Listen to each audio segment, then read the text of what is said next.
A couple of things. We got a big week this week. We're moving our practice from Tuesday to Wednesday this week. And then what we'll do is have a little bit of. Then we have our high school football coaches clinic on Thursday evening and all day Friday and Saturday morning, and then so you have the two practices during the week, Wednesday and Friday, and then we're going to have another scrimmage on Saturday. So to see how we continue to take steps forward and. Got to keep working. Got to keep improving as a team. I think like I said, I still like the attitude our guys have. You see a lot of them still trying to figure out what our expectations are and how we expect them to act and everything that they're doing. But they're I like the energy our guys bring and the effort most part of how they've shown up and what they're doing and how they're attacking the learning process and the learning curve to figure everything out and what our standards are. Fire away. What was your kind of evaluation of the quarterbacks from the scrimmage? They were okay. A couple things. Put a lot of different things on their plate. One of the things they have to do is, I think all of them just learn to how to act. You're always judged on the next play. And too much. I think. They're worried about the last play or trying to force them to make a big play on the next play. Just manage the game and we'll take it one snap at a time. And no matter whether if your last play was a touchdown or your last play was an interception, no one really cares. You're always going to be judged on the next play. And, and as soon as you start thinking and grasping that concept, you're going to start performing at a higher level. Had you thought about making the quarterbacks live at any point during the spring? I'm sure at some point in a controlled situation I may, like in a red zone deal at one point. But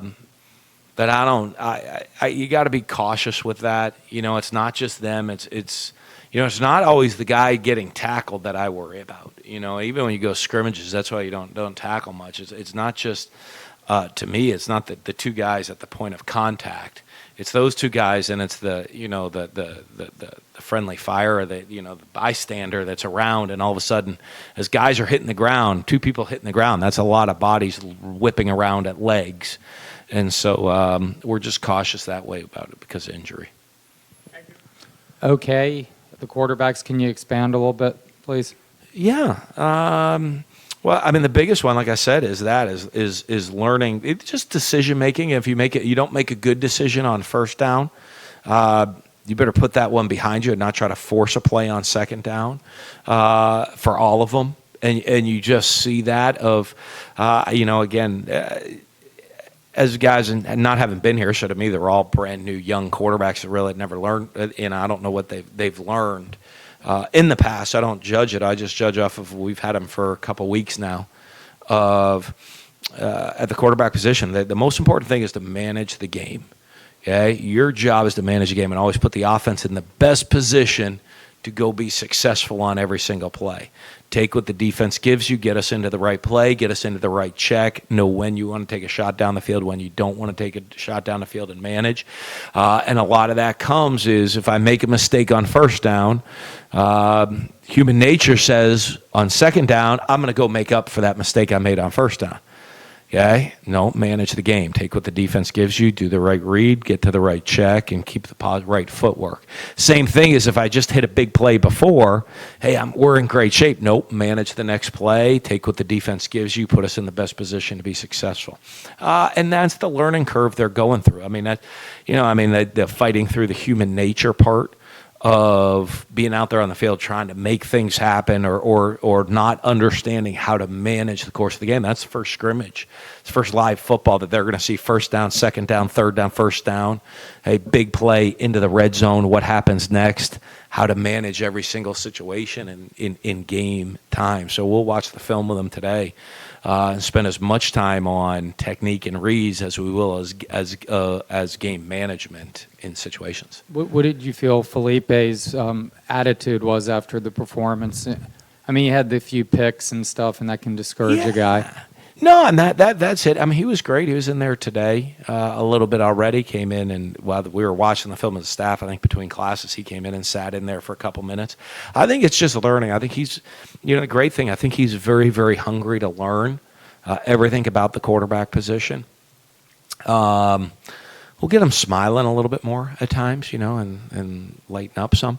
I mean, it is what it is. We're just going to play some ball.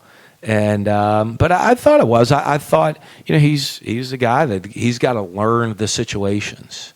I mean, hey, no matter how good things are, I always tell this. No matter how good things are going for you, you're a bad day away from being out of it. A quarterback a couple of years ago was a Heisman Trophy candidate, and I said, boy, you don't like the pressure. If it's too exciting for you, it's pretty easy. Go out there and throw a couple picks, and you won't be a Heisman Trophy candidate anymore. You don't have to worry about all the interviews.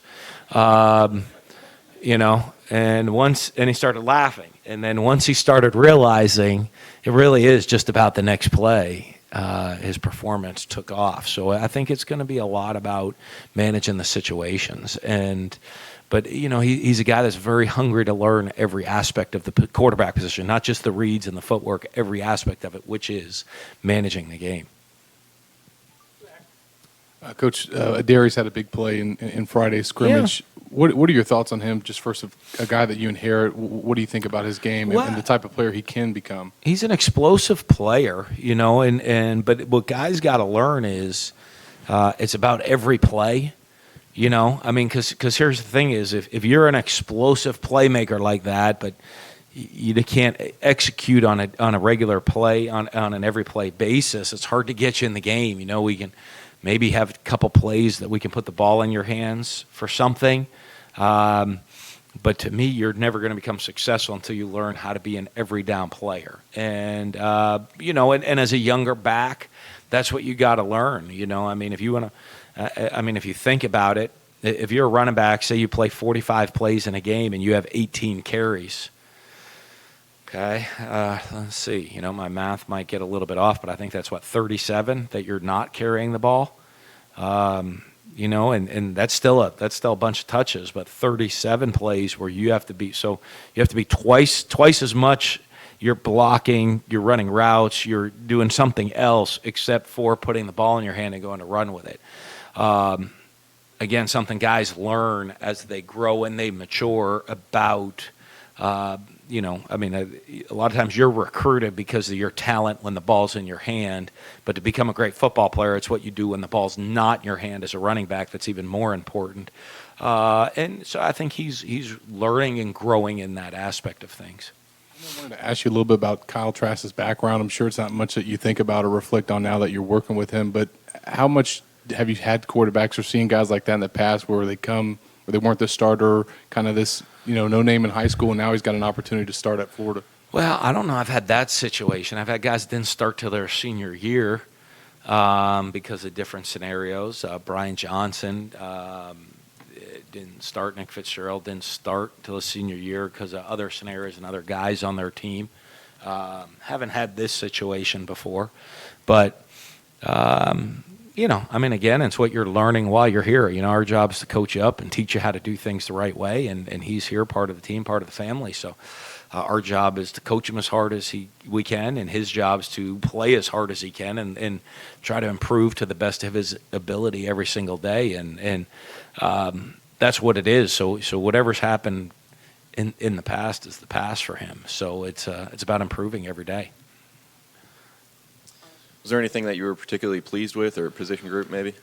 Not really. The thing I didn't like in the scrimmage, it was very herky-jerky.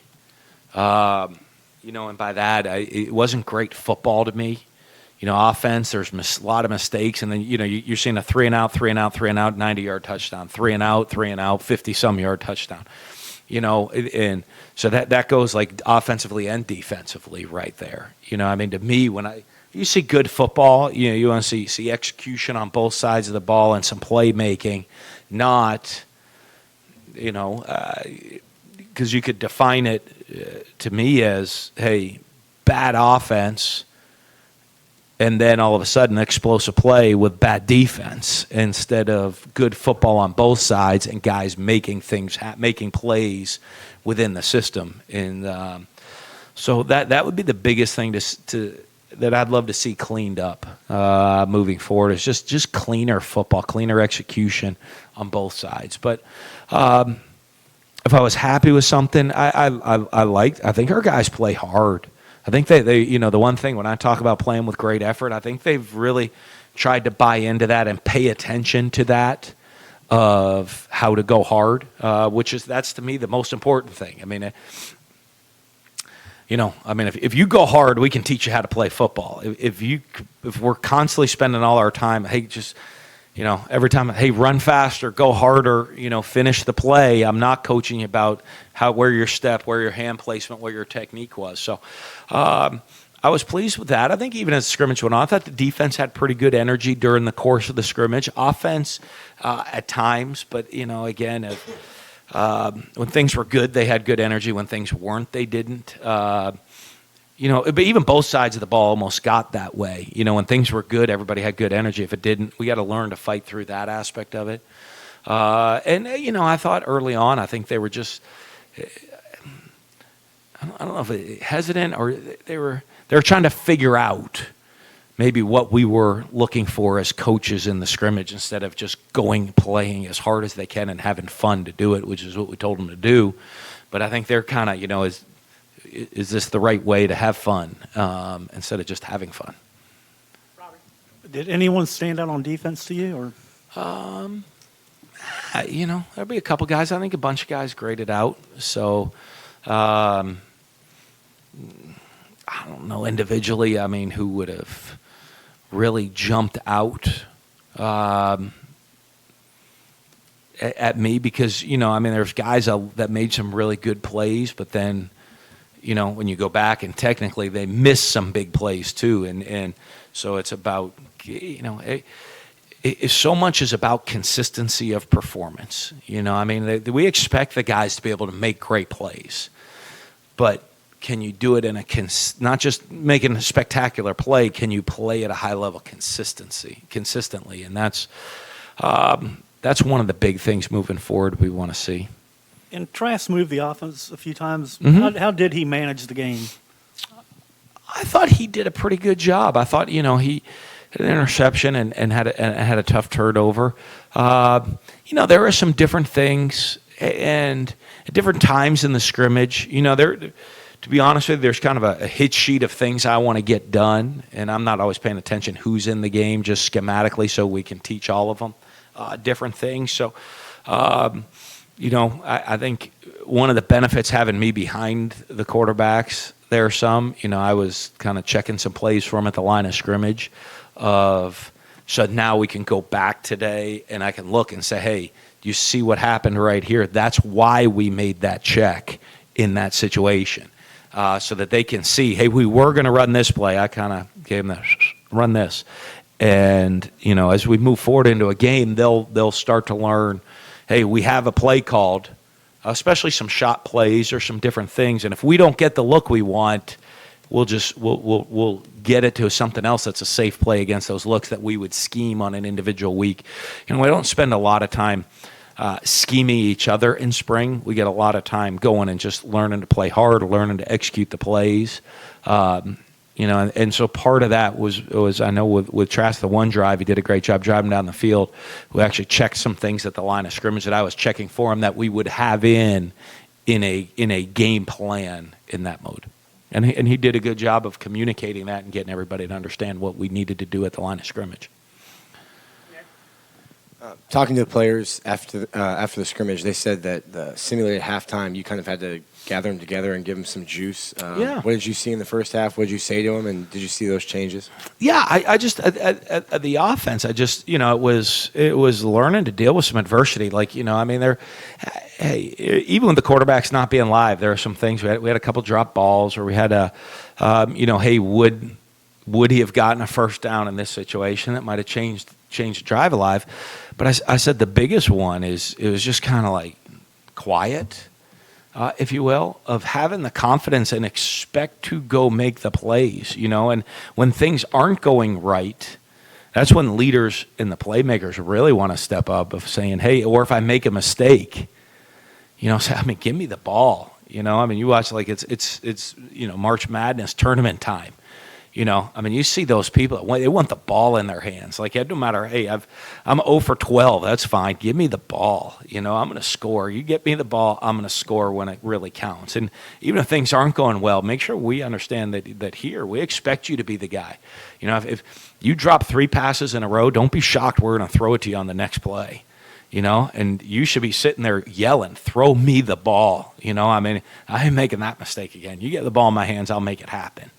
Having that mindset and that personal confidence in themselves to go do it. And I thought, after we started talking about it, they started having a little bit more excitement, a little bit more energy, a little bit more confidence. The offense did anyway on the sidelines. I thought the defense, like I said, for the most part, they had a lot of energy throughout the entire day. Offensively, it kind of was up and down at times, and especially in the first half, and that they learned how to have pretty high expectations of themselves. That's kind of a human nature thing. You mentioned that with the quarterbacks as well. What are some of the teaching tools or ways that you can get around that human nature? Well, they just they gotta just see it in the situations and learn it for themselves. They didn't. Especially these young guys in today's world, like we're like this instant gratification society. Like I can go and read about I can Google my name. And read how either great or terrible I am, depending on, the last 30 seconds that's gone on in the world. And have them just realize, what, it's probably never as good or never as bad as you think. It's always about moving forward and how good can I be the next time. And, and blocking that out and setting their standards that they want to perform at a high level because it's important to them. That's the hardest thing in human nature. Hey, did I do okay? Or hey, what did you think? Or what did you see? Or what are people saying about me? Instead of really what's most important, which is, self-evaluation. Is that the best I can do? And if not, how do I get better? And when you start to figure that out, a lot of it comes through experience. A lot of it comes, over, that's part of a growing process. It's not something that's going to happen in a day. For a lot of these guys, it's something that happens over a, 3, 4, 5 year period while they're in college to realize of saying, hey, I think one of the great ones is you realize, say, hey, the team was doing well and this happened and I got all these accolades. You taking a Darius Lemons, hey, I had this long run and I did this and I got some accolades for it. Then you're watching the film and you realize, but I wasn't very good. And all of a sudden I'm a much better player now, but maybe I didn't have the explosive play, so I didn't get the accolades. And how come when I watch myself and evaluate that I'm much better this day than I was that day, but I didn't get the accolades for it on the outside, you start to realize, that's kind of superficial. What's really important is my performance to the team on an every snap, every play basis. That that might be a 15-year process for some guys. There's guys been playing pro ball for 5, 6, 7, 8 years, still trying to, make sure and figure out how to do it and perform at the highest of levels. Excuse me, sorry. What potential do you see from the team's pass rush? You know what? I thought we looked pretty athletic rushing the passer in the scrimmage the other day, and that was exciting. Especially with the down. If you can do it with your D line and not have to pressure all the time, that helps. Especially because I think we have some good players in the secondary, and I think you look up front, we have a chance to have a little bit of depth even in pass rushing up front. We got to continue to develop the depth in the back end. But if we have some guys, especially our first teamers, that can cover on the back end, and we can create pressure with the front four, that's a big help. Because it causes people to have to really pay attention, not just to scheme your blitzes, but just your pass rush on a regular basis. How did Clayton stand out to you? I thought he did a good job. I thought he played. What I loved is he played really hard. And So which I'd rather that than not play hard, but he's got to learn how to play hard the right way. So he made some play hard really good plays and some play hard really bad plays because he just kind of recklessly got himself out of position and out of control and gave up a bunch of big plays because of it. And and so there's give and take. What I do, but I'd always rather it that way with players. I'd rather say, hey, you just don't keep going as hard. Don't slow down. Now just learn how to go hard the right way all the time, not out of control sometimes. Grimes and Jefferson, obviously, were making some plays, particularly Grimes, and I know there were some breakdowns in coverage. How exciting would it be if you can actually have those guys next season? We'll take anybody we can get, if I don't mind. I mean, hey, if there's a 4-3 student on campus they want to come out and we'll throw a deep ball to, we'll take you. We'll try to, hopefully, if you're eligible, we'd love to have you out here. No, I mean, it'd be great to have them part of it, but one of these days they will be. Obviously, for us, we'd love it sooner rather than later. And I know that for the players, I mean, they're in here working their butt off in the classroom and the weight room, and hopefully they get rewarded with the opportunity to go play. And but we'll see. They both have had a great attitude about just worrying about trying to be as good a student athlete as they can be. Do you have a Cleveland update? Yeah, we're hoping this week he should be able back in to do some stuff. So he, with the hamstring, I think he's had that issue in the past. So it's something we're not going to force on him. In scrimmages sometimes that's one of the things maybe we do differently, and even some of the new coaches that are here is how many reps everybody gets. That everybody, when you look at player development. It's about getting maximized reps, that even there might be guys getting a bunch of reps today that we might not need to count on for another even year and a half to 2 years. But those reps are critical today so that you are maximized when your numbers called and your opportunity comes up, that we're not just developing the starters for this year. It's about developing everybody within the program for the long term. And so you get into issues, like especially at the receiver position, where you can get watered down in a hurry, where you take out Tyree and take out Dre Massey, and now all of a sudden we are repping a lot of guys. So all of a sudden some twos become ones, some threes become twos, some fours got to become threes, and it depletes the depth, maybe in the performance, but it's really good for those other guys getting that experience now that could help them further on down the road. Coach Jeremiah Moon, another guy that made some plays. Mm-hmm. How do you feel like he's progressed in this scheme, and how much do you feel like it's a fit for him? Well, I think he's progressing nicely, and I think he's a guy that this is the first time we're moving him closer to the ball. I think that fits him really well in what he's doing, but technically he's still got to constantly learn how to play with his hands, maybe. If instead of being an off-the-ball player, contact's happening a lot quicker. Now, I think with his length and his size, he's a great fit for him. I think even his skill set, it's a great fit for him. It's just the comfort level of being able to play with your hands faster.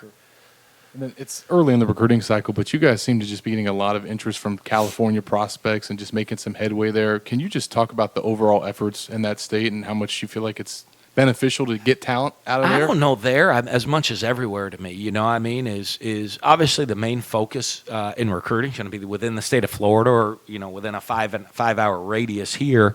That's the easiest way to get prospects, and I think our guys are doing a great job of that. And then nationally, go out and try to brand yourself, and we've had kids from all over the country come to see us so far. Depending on what a lot of their school calendars are. And I think it says a lot about the university, the football program. And, obviously it helps being in the Southeastern Conference. Kids want to come play in this league. And so kids from around the country come in to fly in to come see you and see what it's all about here in Gainesville. And so our guys are working hard. Our staff's working hard. I think just trying to catch up. A lot of people, you end up, you're really kind of 2 years ahead in recruiting, and so there's some staffs that are probably a couple, a little bit ahead of us still, just having not been here very long. But I think our guys are really working to catch up in not just the 19, but the 20 and then the 21 recruiting class as well.